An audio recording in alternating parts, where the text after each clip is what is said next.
Si tu gardais le souvenir des iniquités, ô Éternel, qui pourrait subsister? Psaume 133. Si nous disons que nous n'avons pas de péché, nous nous trompons nous-mêmes à la vérité, et la vérité n'est point en nous. Si nous disons que nous n'avons pas péché, nous le faisons menteur, et sa parole n'est point en nous. 1 Jean 1,8.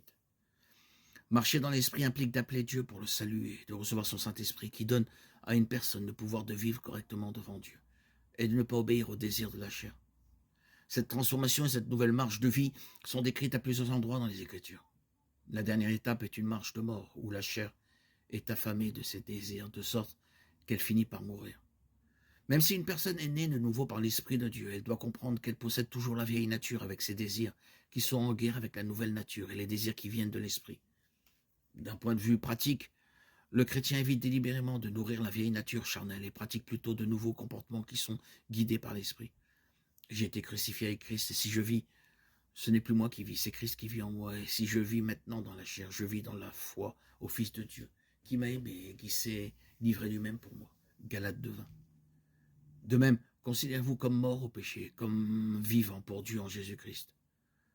Romains 6:11.